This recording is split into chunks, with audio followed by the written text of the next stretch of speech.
Hello viewers, সবাইকে আজকের এই পর্বে স্বাগতম। আজ আমরা ইংলিশ গ্রামারের একটি অতি গুরুত্বপূর্ণ বিষয় নিয়ে আলোচনা করব।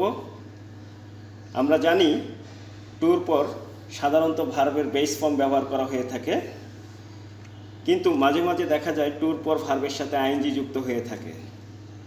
এটা নিয়ে শিক্ষার্থীরা প্রায় প্রবলেমে পড়ে থাকে, কখন বেস ফর্ম হবে, কখন আইএনজি যুক্ত হবে, সেটা তারা বুঝতে পারে না। আজকের এই ভিডিওতে সেটা নিয়ে আলোচনা হবে। আশা করা যায় ভিডিওটি দেখার পর এ সংক্রান্ত যে জটিলতা আছে সেই জটিলতাগুলো আর থাকবে না। তাহলে চলুন শুরু করা যাক। প্রথমে আমরা জানব যে কখন আমরা ভার্বের বেস ফর্ম ব্যবহার করব এই টুগুলোর পর। আপনারা স্ক্রিনে দেখতে পাচ্ছেন, এখানে রয়েছে to, in order to, so as to. এদের পর ভার্বের বেস ফর্ম ব্যবহৃত হয়। অর্থাৎ এই তিনটি টু, অর্থাৎ to, in order to, so as to, এদের পরেই কেবলমাত্র ভার্বের বেস ফর্ম ব্যবহৃত হয়ে থাকে। এখন আপনাদের মনে প্রশ্ন হতে পারে যে বেস ফর্ম জিনিসটা কি? বেস ফর্ম জিনিসটা খুব সিম্পল একটা জিনিস। বেস শব্দের অর্থ হলো মূল, আদি বা আসল। আপনারা এখানে কিছু এক্সাম্পল দেখতে পাচ্ছেন। আমি এখানে লিখেছি টেক, টেক্স, টুক, টেকেন, টেকিং। তাহলে এখানে দেখা যাচ্ছে টেক ভার্ব থেকে টেক্স হয়েছে, টুক হয়েছে, টেকেন হয়েছে এবং সাথে আইএনজি যুক্ত হয়েছে। তাহলে এই যে পাঁচটি রূপ এখানে আমরা দেখতে পাচ্ছি, এই পাঁচটি রূপের মূল রূপটি হলো টেক, TAKE। তাহলে এখানে টেক হলো ভার্বের বেস ফর্ম। তাহলে বোঝা গেল ভার্বের বেস ফর্ম বলতে বোঝায় তার সাথে অ্যাস থাকবে না, তার পাস্ট ফর্ম হবে না, তার পাস্ট পার্টিসিপলও হবে না, তার সাথে আইএনজি থাকা যাবে না। অর্থাৎ কোনো রকম সংযোজন বিয়োজন থাকা যাবে না। মূল ভার্বটিকেই ভার্বের বেস ফর্ম বলা হয়ে থাকে। আমরা আরও একটি এক্সাম্পল দেখি। এখানে দেখতে পাচ্ছি অ্যাগ্রি, অ্যাগ্রিস, অ্যাগ্রিড, অ্যাগ্রিড, অ্যাগ্রিং।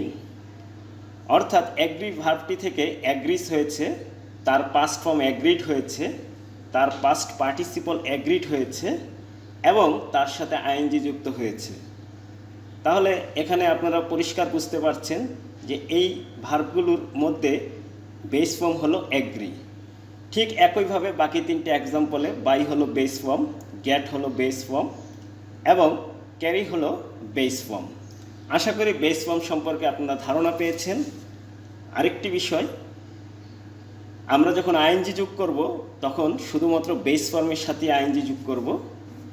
এই বিষয়টি আপনাদের মাথায় রাখতে হবে। আইএনজি অলওয়েজ বেস ফর্মের সাথেই যুক্ত হয়।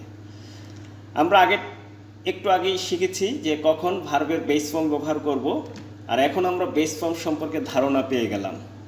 চলুন আমরা কিছু এক্সাম্পল খেয়াল করি। To walk is a good exercise. এখানে টু ব্যবহার হওয়ার কারণে ওয়াক বেস ফর্ম ব্যবহার করা হয়েছে, নিশ্চয়ই আপনারা বুঝতে পেরেছেন।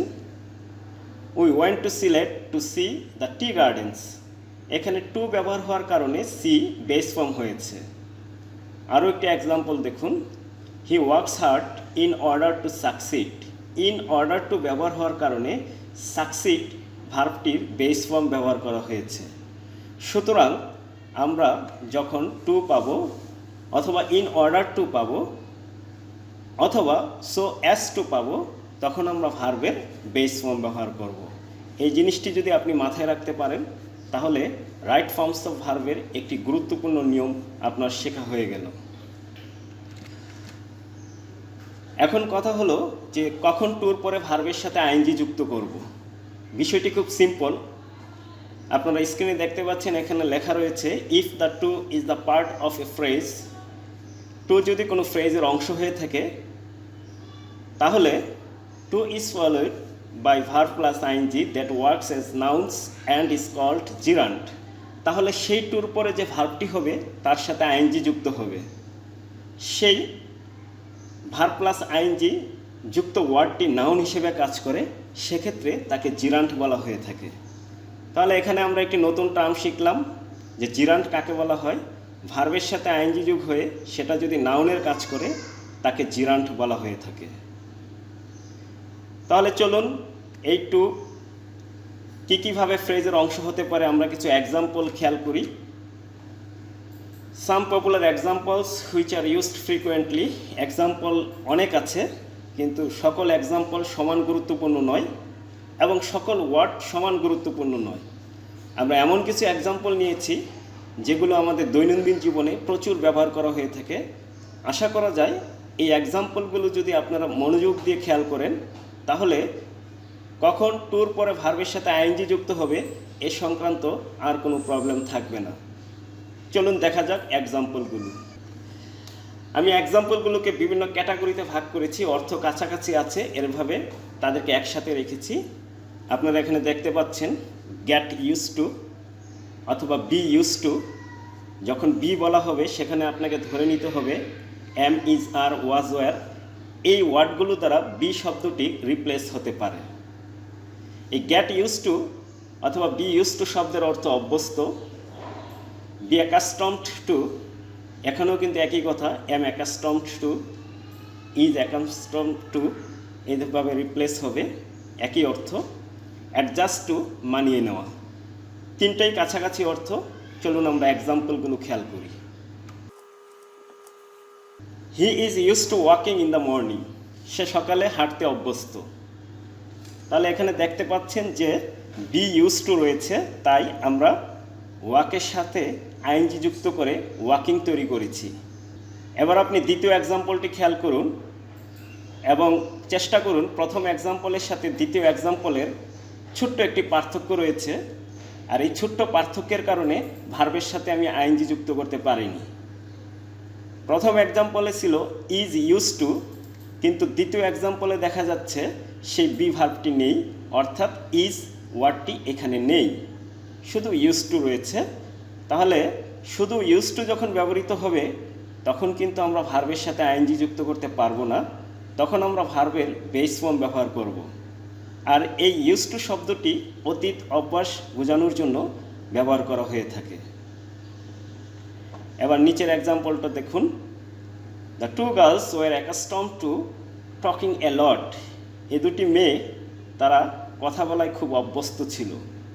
তাহলে দেখা যাচ্ছে অ্যাকাস্টমড টু এর পরে ভার্বের সাথে আইএনজি যুক্ত হয়েছে। He is trying to adjust to living alone, একাকী বাস করার মানিয়ে নিতে সে চেষ্টা করছে। তাহলে এখানে অ্যাডজাস্ট টুর পরে লিভের সাথে আইএনজি যুক্ত হয়ে লিভিং হয়েছে। চলুন আমরা আরও কিছু এক্সাম্পল দেখি। অ্যাডিকশন টু, এটার অর্থ হলো আসক্তি, নেগেটিভ সেন্সে হয়ে থাকে, মাদকাসক্তিও বোঝানো হয়। His addiction to drinking was the cause of a very serious accident, সে প্রচুর ড্রিঙ্কিং করত, অ্যালকোহল পান করত, ফলে এটাই ছিল তার সিরিয়াস অ্যাক্সিডেন্টের একটি কারণ। তাহলে এখানে দেখতে পাচ্ছি অ্যাডিকশন টুর পরে ভার্বের সাথে আইএনজি যুক্ত হয়েছে। সেকেন্ড এক্সাম্পল খেয়াল করুন, অ্যাডিকশন টু গাম্বলিং, এখানেও কিন্তু আইএনজি যুক্ত হয়েছে। His addiction to gambling has caused a lot of problems for his family, জুয়ার প্রতি তার আসক্ত তার পরিবারের অনেক সমস্যা তৈরি করেছে। অ্যাডিক্টেড টু, অ্যাডিকশন টুর একটু, অ্যাডিকশন হলো নাউন আর অ্যাডিক্টেড হলো অ্যাডজেক্টিভ। এখানে যেহেতু অ্যাডিক্টেড টু প্রচুর ব্যবহার করা হয়ে থাকে তাই এটাকে দিয়ে আমরা আলাদা এক্সাম্পল দিয়েছি।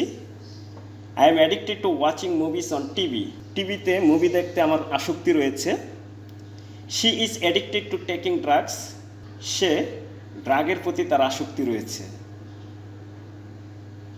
চলুন আমরা পরের এক্সাম্পলগুলো খেয়াল করি। অপোজ টু, বিরোধিতা করা, অবজেক্ট টু, আপত্তি করা, অনেকটাই কাছাকাছি। আমরা একটু এক্সাম্পলগুলো খেয়াল করি। Most citizens are oppose to paying increased taxes, অধিকাংশ নাগরিকরা, সিটিজেনরা তারা বর্ধিত ট্যাক্সের বিরোধিতা করেছে বা বিরোধী। হি অবজেক্টেড টু গোয়িং দেয়ার, সে ওখানে যেতে আপত্তি করেছে। তাহলে এখানে অপোজ টু এর পর ভার্বের সাথে আইএনজি হয়েছে, অবজেক্ট টু এর পর ভার্বের সাথে আইএনজি যুক্ত হয়েছে। ডেডিকেট টু, উৎসর্গ করা, ডিভোট টু একই অর্থ। কমিট টু, সমর্পণ করা, অঙ্গীকার করা। এক্সাম্পলগুলো আমরা একটু দেখি। The government is dedicated to protecting the environment. সরকার উৎসর্গ করেছে নিজেকে পরিবেশকে রক্ষার জন্য। She devoted herself to raising her children. সে তার শিশুদের, সন্তানদের বড় করার জন্য নিজেকে উৎসর্গ করেছে। He has devoted most of his time to helping the poor. এখানে দেখা যাচ্ছে দ্বিতীয় এক্সাম্পলে ডেভোটেড এবং টু আলাদা রয়েছে। এভাবে আপনি চাইলে আলাদা ব্যবহার করতে পারেন, একসাথেও ব্যবহার করতে পারেন, কোনো প্রবলেম নেই। আচ্ছা, যেটা বলছিলাম, he has devoted most of his time to helping the poor. সে তার অধিকাংশ সময় উৎসর্গ করেছে গরিবদের সাহায্যের জন্য। We are firmly committed two reducing unemployment. আমরা দৃঢ়ভাবে সমর্পণ করেছি, অঙ্গীকার করেছি আনএমপ্লয়মেন্ট, কর্মহীনতা রিডিউস করার জন্য, লাঘব করার জন্য, হ্রাস করার জন্য। We are committed two improving services. আমরা অঙ্গীকারবদ্ধ আমাদের সার্ভিস ইমপ্রুভ করার জন্য, উন্নত করার জন্য। তাহলে আমরা দেখতে পাচ্ছি যে এই সকল টুর পরে ভার্বের সাথে আইএনজি যুক্ত হয়েছে। এবার আসুন আমরা আরও দুটি এক্সাম্পল দেখতে পাচ্ছি। কনফেস টু, স্বীকার করা। অ্যাডমিট টু, স্বীকার করা। I must confess to knowing nothing about computers. আমি অবশ্যই স্বীকার করব কম্পিউটার সম্পর্কে আমি কিছুই জানি না। He confess to stealing the money. সে স্বীকার করেছে টাকা চুরির বিষয়টি। She admits to being strict with her children. সে স্বীকার করেছে শিশুদের প্রতি সে খুব